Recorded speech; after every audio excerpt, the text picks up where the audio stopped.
Hi friends, இந்த வாரம் சந்தைக்கு போனேன் தான் என்ன காய்கறிலாம் வாங்கியிருக்கேன்னு உள்ளது பார்க்க போகிறோம். போன வாரம் சந்தையில் காய்கறி இல்லாதனால நம்ம போகலை. இந்த வாரம் சந்தைக்கு போய் நமக்கு தேவையான காய்கறி வாங்கியிருக்கு. தர்பூசணி வாங்கியிருக்கேன். ஒரு கிலோ வந்து 25 ரூபா சொன்னாங்க. ஒரு 2 கிலோ இருக்கும் அது.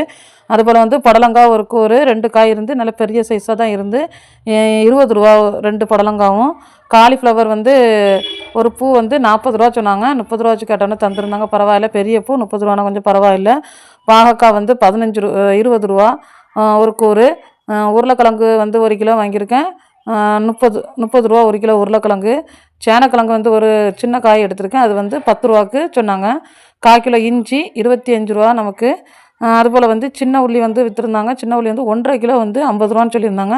உள்ளியுமே சூப்பராக இருந்து, அதனால் இன்றைக்கி சின்ன உள்ளி வாங்கலாம்னு சொல்லி 1.5 கிலோ சின்ன உள்ளி நம்ம வாங்கியிருக்கோம். கத்திரிக்காய் வந்து 1/2 கிலோவுக்கு மேலே இருக்கும். இவ்வளோ கத்திரிக்காயும் வந்து வெறும் 10 ரூபாக்கு தான் தந்துருந்தாங்க சந்தையில். இந்த தடவை கத்திரிக்காய் வாங்கினேன், ரொம்ப லாபம். அவ்வளோ நல்ல கத்திரிக்காய் தான், ஆனால் 10 ரூபா கிடச்சி. நெல்லிக்காய் வந்து இது வந்து மலைக்காட்டு நெல்லிக்காய், ஃப்ரெஷ்ஷாட்டு இருந்து ஒரு 40 ரூபா. இந்த நெல்லிக்காய் ஒரு கூறு வச்சுருந்தாங்க, 40 ரூபான்னு சொன்னாங்க. இந்த நெல்லிக்காய் வாங்கியிருக்கு. லெமன் வந்து எல்லாமே பழுத்து சூப்பர் லெமனு. இவ்வளோ லெமனும் வந்து 20 ரூபா, நிறைய ரூபாயில் 20 ரூபா. ஆனால் எல்லாமே நல்ல காய், நல்லா பழுத்தது நல்ல பெரிய காயாட்டும் இருந்து 20 ரூபா. அதனால் வந்து ஒரு 2 கூறு இது 20 ரூபாய்க்கு வாங்கியிருக்கு. அதுக்கப்புறமா வந்து தக்காளி 1 கிலோ வாங்கினா 1 கிலோ தக்காளி வந்து 30 ரூபா. சூப்பராக இருந்து தக்காளியுமே நல்லா பழுத்து ஃப்ரெஷ்ஷாட்டு இருந்து. அதுக்கப்புறமா மல்லி புதினா வந்து வாங்கியிருந்தேன். மல்லியும் புதினாயும் சேர்த்து 10 ரூபாய்க்கு தந்துருந்தாங்க. 5 ரூபா புதினா, 5 ரூபாய்க்கு மல்லிக்கீரை வச்சு வாங்கியிருந்து. பச்சை மிளகா வந்து ஒரு கூறு வாங்கினா ஒரு கூறு வந்து 10 ரூபா.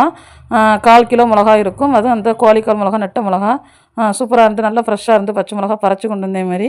கேரட்டில் வந்து ஒரு கூறு வாங்கியிருக்கேன். ஒரு கூறு கேரட் வந்து 20 ரூபா. 1/4 கிலோவுக்கு மேலே இருக்கும் கேரட்டு. பரவாயில்ல, ரொம்ப லாபம் தான். இந்த தடவை கத்திரிக்காய் சின்ன உள்ளியெல்லாம் ரொம்ப லாபம். மற்றபடி ஆனால் காய்கறி எல்லாமே வந்து இந்த தடவை ஃப்ரெஷ்ஷாகட்டும் இருந்து, நல்லா சூப்பராகவும் இருந்து. இந்த வாரம் நமக்கு தேவையான காய்கறி எல்லாம் ஒரு 375 ரூபாய்க்கு நம்ம வாங்கிட்டு வந்திருக்கோம்.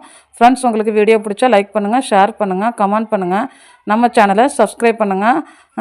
வேறு இது போல் நல்ல ஒரு வீடியோவில் பார்க்கலாம்.